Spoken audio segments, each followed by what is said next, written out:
खासियत थी कि जो हमारे पंजाब से जो लोग आए और जो पंजाब का जो सिस्टम देखा पंजाबियों का, अगर उस सिस्टम को अख्तियार कर लें तो देश में कोई आंदोलन चलाने में दिक्कत नहीं रहेगी। काम की सुन लो बात, काम की इनसे भी सीख लो, कुछ सीख रहे हैं नहीं। इनके जो बाबे थे भंडारे चलाने वाले लंगर, इस आंदोलन में सबसे पहले वे जमकर बैठ गए और वे जब चलाते थे ना लंगर चलाने वाले लोग, वे मंच पे भी नहीं जाते थे। हमारे वाले तो रुको भाई, बात सुनो, जो पहले बात सुनो। हमारे वालों में तो राड क्या है कि मंच पे पहले रहेंगे, काम कम करेंगे, यह राड है। लेकिन चलो जो कुछ है ठीक है, कर लेंगे, सुधरेंगे।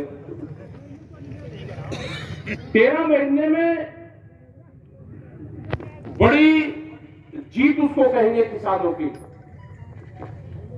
वो हासिल करिए एक समझौते के आधार पर। बहुत लोग कहते हैं कि हमने भारत सरकार को हरा दिया, किसान जीत गया।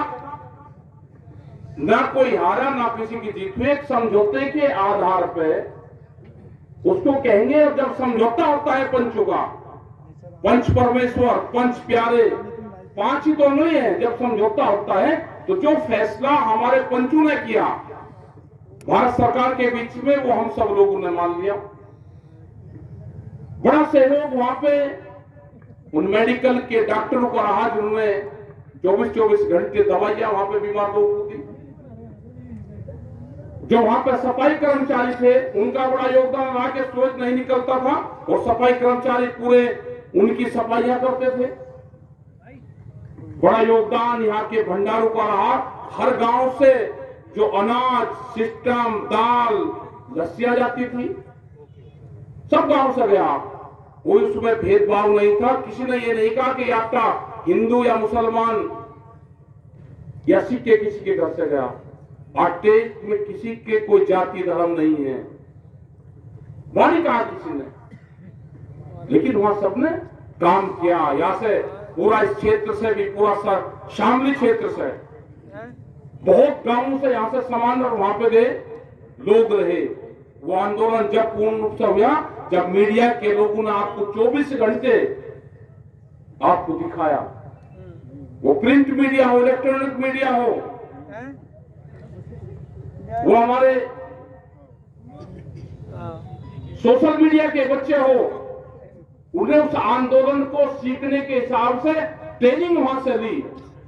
और जिन बच्चों ने पूरा लगन से वहां पे काम करा, वे आने वाले टाइम पे बड़े बड़े एंकर और चैनल में खोलेंगे, जिन्होंने वहां पे 1 साल तक सीखा।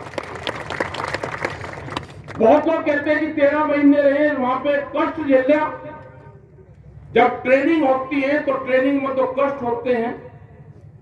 वहां किसानों की आंदोलन की ट्रेनिंग थी 12 महीने, 13 महीने।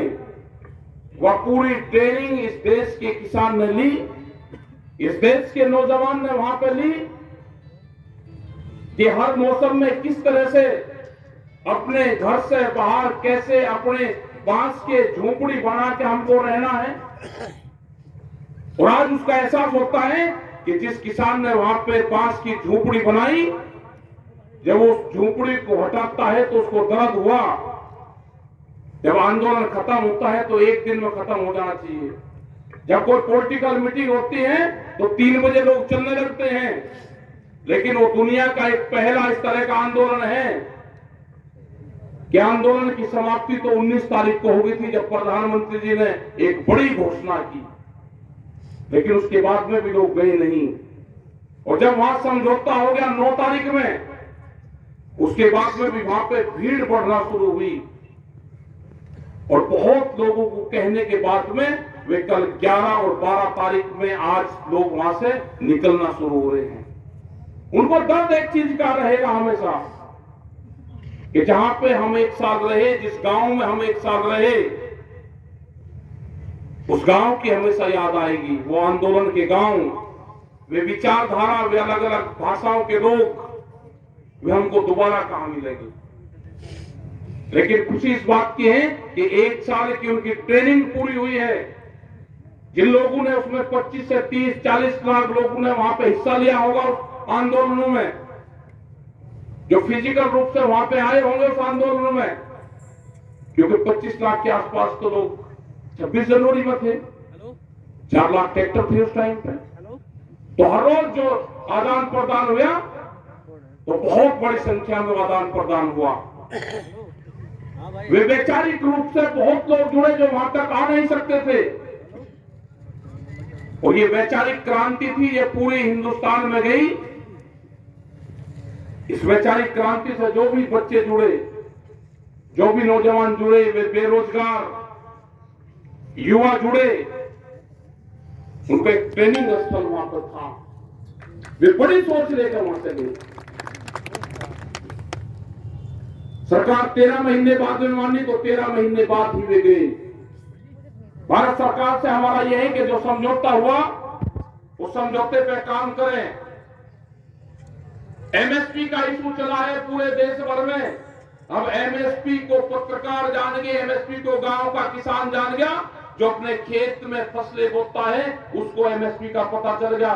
एमएसपी सरकार को नहीं देनी, ये गलत फहमी है जो सर बताते हैं कि एमएसपी सरकार को देनी है। अब आप समझ लेना, करीब 12 लाख करोड़ रुपए की एमएसपी की फसलें देश में पैदा होती है। मोटी मोटी सी पॉलिसी बता देंगे, आपको सब कुछ समझ में आ जाएगा 1 मिनट में कि एमएसपी है क्या और एमएसपी भारत सरकार लागू क्यों नहीं करना चाहती। करीब करीब 12 लाख करोड़ रुपए की हम 23 फसलें एमएसपी पे तैयार करते हैं। उसको अगर हम 3 पार्ट में बांधे तो 4 लाख करोड़ रुपए की फसलें हम अपने घर में कंज्यूम करते हैं। उसको हम खाने के लिए रखते हैं, अपने पशुओं के लिए रखते हैं, अपने बीज के लिए रखते हैं, और कुछ वो खराब हो जाता है। तो एक औसत सा मान लें कि 4 लाख की हमने खत्म कर दी तो बच के 8 लाख करोड़ रुपया।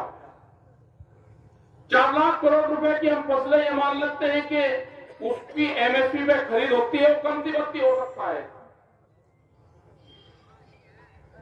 भारत सरकार उसका पैसा देती है कि हमने 4 लाख करोड़ रुपए की फसलें किसानों से खरीद दी। अब घपला कहां पे है? 2.5 लाख करोड़ रुपया तो सीधा किसान के आ जाएगा और 1.5 लाख करोड़ रुपया जाएगा व्यापारी की जेब में, जो सस्ते में आपसे खरीद के और एमएसपी के नाम पे भारत सरकार को बेचते हैं। तो 1.5 लाख करोड़ रुपया तो आएगा वहां से, सरकार भी कौन देना उसमें। अगर गारंटी कानून बन जाएगा तो 4 लाख करोड़ रुपए की जो खरीद होगी वो सीधी किसान से होगी, व्यापारी उससे नीचे पे खरीद नहीं कर पाएगा। आ गया 1.5 लाख रुपए करोड़। अब और सुनो, 4 लाख करोड़ रुपया बच गया, उसको बाजार खरीदता है, वो दूसरी जगह बेचने में उसमें उसका व्यापार होता है। उसमें अगर एमएसपी की गारंटी कानून होगा तो उसके कम पे वो भी खरीद नहीं होगा, क्योंकि जो व्यापारी है वो महंगे दाम पर बेचता है बाजार में और कम दाम पर खरीदता है। तो करीब 1.5 लाख करोड़ रुपया वहां से आएगा। तो ये समझ लो कि 3 लाख करोड़ रुपया जो बड़े उद्योगपति हैं उनकी जेब में जाता है, सरकार की जेब से 1 रुपया नहीं आना। ये मोटा मोटा सा आंकड़ा एमएसपी पे है। और जब वो 3 लाख करोड़ रुपया बाजार में आएगा, किसान के पास में आएगा, वो मकान बनाएगा, वो मिस्त्री का जाएगा, वो लोहे में जाएगा, वो बच्चों की पढ़ाई में जाएगा, वो कपड़ा खरीदेगा, वो सोना खरीदेगा अपने बच्चों के लिए, कोई ना कोई उससे व्यापार करेगा। तो 3 लाख करोड़ रुपया बाजार में जब घूमेगा किसान के उससे, तो भारत सरकार को उससे टैक्सेस जाएंगे। तो एमएसपी अगर लागू होगी तो भारत सरकार को टैक्स मिलेगा। ये है एमएसपी। और उनके वहां पे जो बैठने वाले जो साइंटिस्ट और बड़े बड़े लोग हैं, वे कहते नहीं भारत सरकार को देना पड़ेगा। वो पूर्ण रूप से गलत है। ये यहां पर जो रास्ता जाता है, बहुत लोग कहते हैं कि कराने में मीटिंग क्यों करी, कराने में मीटिंग क्यों ना करें। धराना एक बॉर्डर का हमारा गांव और कस्बा है। यहां पे हजारों ट्रक धान और गेहूं के निकलते हैं जो इलीगल तरीके से जाते हैं हरियाणा के अंदर, जो सस्ते में खरीद करके एमएसपी पे बेचते हैं। घराने में मीटिंग इसलिए की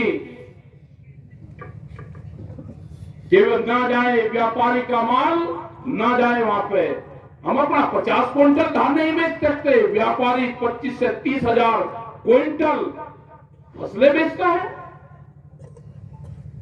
तो ये एमएसपी की लड़ाई जारी रहेगी। अभी भारत सरकार ने कमेटी बनाई है, हम पूर्ण रूप से उसमें अपना पक्ष रखेंगे। जो 2 दिन तक ये बात चली कि उसमें कौन लोग रहेंगे, हमने कहा कि किसान की विचारधारा के लोग रहें, गांव की विचारधारा के लोग रहें, कंज्यूमर की विचारधारा के लोग रहें, लेकिन वे लोग उसमें नहीं चाहिए जो गलत क्लास में पड़े हुए हैं, जिनकी यूनिवर्सिटी अलग है। वे लोग उसमें नहीं चाहिए जो एमएसपी के समर्थन करते हैं कि एमएसपी होगा तो नुकसान होगा। उनकी क्लास गलत है, वे उद्योगपतियों की यूनिवर्सिटी में पढ़े हुए लोग हैं, वे हमको इस कमेटी में नहीं चाहिए। हमने भी उनकी क्लास ली जब वे हमको पढ़ाने आए आज से 30 साल पहले। उनके जो प्रोफेसर थे उन्हीं स्कूल के पढ़े हुए थे वे, और जब उन्होंने डाटा बताया, और उन्होंने डाटा कहां से शुरू करा, जिन लोगों ने अपने हाथ से बैलूट से खेती की है, वे बुजुर्गवान यहां पे होंगे, वो जरा हाथ उठा दे, वे बात समझ पाएंगे। हाथ उठा दो बस। जिन्होंने अपने हाथ से बैल से खेती की है, ट्रैक्टर वाले नहीं, बैल से। बहुत लोग हैं, तो अब समझ लो आप, उनका था कहना यह कि जो बैल है, जो गाय का बछड़ा है या भैंस का पड़वा है, कटड़ा है, अगर वो 2 लीटर दूध पीता है तो आज के हिसाब से अगर 40 रुपए या 50 रुपए दूध का रेट है तो 100 रुपए का रोज हो गया। तो 1 महीने में 3000 रुपए का गाय का बछड़ा दूध पी गया। ये किसान को नुकसान है। तो टिकैत साहब ने उनको कहा आज से 35 साल पहले कि भाई रुक जा प्रोफेसर साहब, रुक जा, मैंने खेती नहीं कर रखी, अगर तू गाय के बछड़े के दूध का हिसाब रख रहा है तो तेने बैल कभी नहीं चलाए, तेने बैल की हथेली नहीं पकड़ी हल्की। तू व्यापारियों का वकील हो सकता है, किसानों का व्यापारी नहीं हो सकता, व्यापारियों का वकील हो सकता है, किसानों का वकील नहीं हो सकता। तो ये आज भी वे लोग, आज भी उस यूनिवर्सिटी के प्रोफेसर आज भी है वे, जिनको भारत सरकार कहती है कि यही रहेंगे हमारी कमेटी में, वे व्यापारी कहते हैं उनको। ये है एमएसपी। एमएसपी गांव तक चली गई है, कमेटी बना दी, हम अपना पक्ष, किसान का पक्ष पूर्ण रूप से मजबूती से रखा जाएगा। 40 लोग आपके इस संगठन के पूरे देश में बने हैं। वो चाहे भाषा ना समझते हो कर्नाटक के लोग, लेकिन वे भाव समझते हैं। आप इकट्ठे रहो, पटना नहीं, आपको बांटने की कोशिश करेंगे, उसमें पटना नहीं। आपको जो किसानों के इश्यू है आप उस पर हो।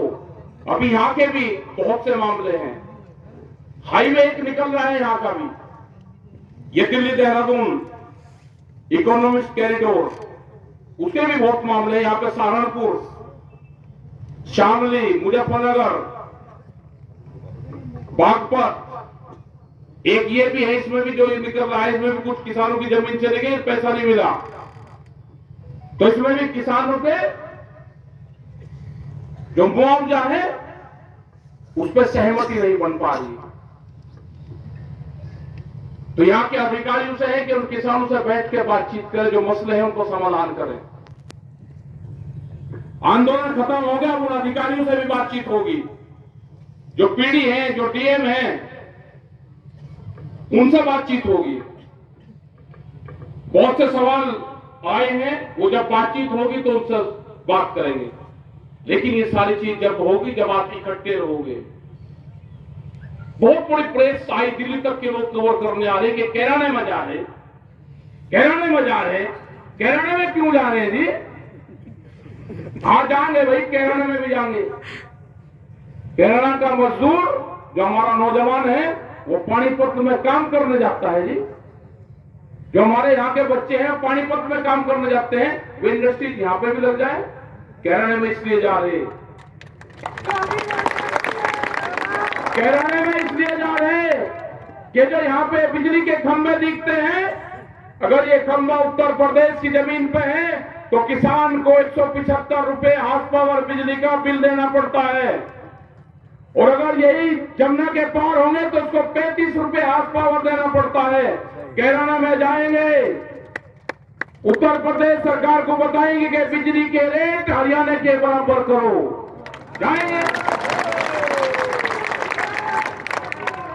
और हमारे उत्तर प्रदेश के मुख्यमंत्री योगी आदित्यनाथ कमजोर नहीं है हरियाणा वाले से, कि हरियाणा वाला 35 रुपए करेगा और यहाँ पे 75 रुपए करेगा, 175 रुपए। उनसे कमजोर नहीं है, उनसे बहुत मजबूत है। जाएंगे लखनऊ बात करने, उनका कंपटीशन करवाएंगे। वो भी बीजेपी की सरकार है, यहाँ पे भी बीजेपी की सरकार है। करेंगे, गन्ने का भाव वहां पर ज्यादा है, यहाँ पर कम है, करेंगे बात कराने में, पूरे प्रदेश में बात करेंगे। गन्ने की भाव की बात करेंगे, गन्ने का भुगतान नहीं है उसकी भी बात करेंगे। 4000 करोड़ रुपया बकाया है अभी, उसकी भी बात करेंगे। सब चीजों की बात होगी। कराने में सरकारी प्लान है, इसको प्लान कहें या प्राण कहें? प्लान, प्लान के तहत प्राण हो रहा है। प्लान ये सरकारी है, इसके बहका बताना कोई किसी को नहीं भेज रहा। अपने काम पर ध्यान दो, अपने रोजगारों पर ध्यान दो, उस पर ध्यान दो।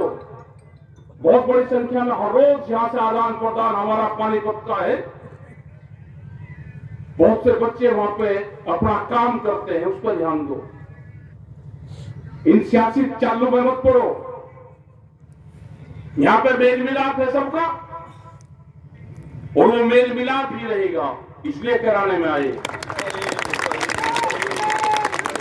अपना खेती किसानी पे, गांव पे, गरीब पे, रोजगार पे, उस पे ध्यान दो।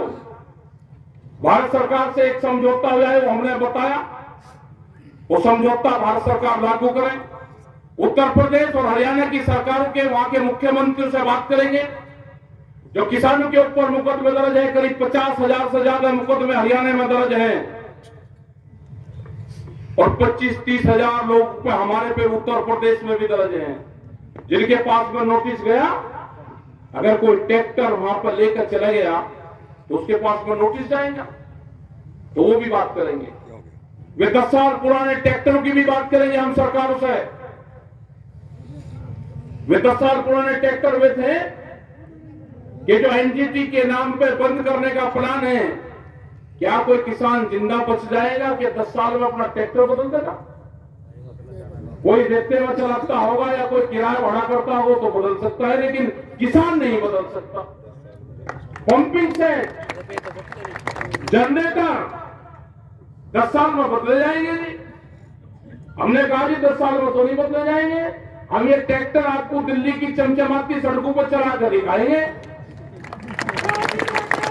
हमने मगर भाई 26 तारीख की परेड थी पिछले साल, उसमें दिखा दो, तो 4 लाख ट्रैक्टर वहां पर गए। कह लेने जी आपने तो दिल्ली की सड़कों को खराब कर दे, ट्रैक्टर चला दिए। अरे हम तो वही चला कर दिखा रहे थे। वे ट्रैक्टर के 10 साल पुराना ट्रैक्टर चल जाए, हमारे ऊपर एलिगेशन लगाते रहे, लेकिन बड़ी हिम्मत है। एलिगेशन बहुत तरीके के लगे, हमने वे भी सब खत्म कर दिया। कोई बात नहीं भाई, जब लड़ाई भिड़ाई होते एक दूसरे को कहीं करें। हमने मान लिए अपना सरकार अब अपना काम करें, उसके पास में मौका है काम करने का। यहां पर इलेक्शन की भी बात बताओ, सारे प्रदेश के लोग इलेक्शन में क्या करोगे? अरे अभी भाई जो सरकार है वो 5 साल में एक दिन खिले हैं, 2-1 महीने के लिए। अब सरकार खिली है, वो दान पुण्य करेगी, और गांव के लोगों की कहावत है भाई, जो कुछ सरकार ने दिया तेल पल्ले में गए। अभी चुनाव आचार संहिता तक जिस भी स्टेट में चुनाव है, वे योजनाएं बनाए, दे कुछ न कुछ, घटावे बिजली का रेट, बढ़ावे गन्ने का रेट, करवावे भुगतान, आलू का, बाजरे का, सब किसान दुखी हो रहा है। उसको करे 2 महीने है काम करने का, और नहीं तो भैया किसान फिर अपना जनता अपने आप सोचेगी। अगर आप ठीक काम करोगे ये वोट आपको दे देंगे, आप नहीं करेंगे किसी और को दे देंगे। वोट को जबरदस्ती किसी से नहीं कोई ले सकता। वोट तो विचारधारा की है, आप अपनी विचारधारा ठीक कर लो तो ये आपको दे देंगे, आपकी नहीं होगी तो किसी और को दे देंगे। हमारे हाथ में कुछ नहीं है, हम तो आपकी योजनाएं, आपके काम बताएंगे। ठीक है भाई? हाँ, हम इलेक्शन से बहुत दूर है, तो अपना काम करो काम। और अब 5 बजे का 6 बजे का हमारा प्रोग्राम चंडीगढ़ में है, बहुत संख्या में लोग आए। ठीक है, बहुत संख्या में लोग आए। अपना भाई धन्यवाद, इस नौजवानों का भी धन्यवाद, और सभी का धन्यवाद जिसने जरा अपने बच्चे भाई पढ़ाई पर भी ध्यान रखो। और बस जय हिंद और जय भारत। और जो शहीद हमारे हुए उनका भी बड़ा योगदान रहा, शहीदों का। जाएंगे उनके घरों पर भी जाएंगे, शहीदों परिवारों को जाएंगे। जो मिलिट्री के जो शहीद हुए वो भी दुखद घटना है, वहां पे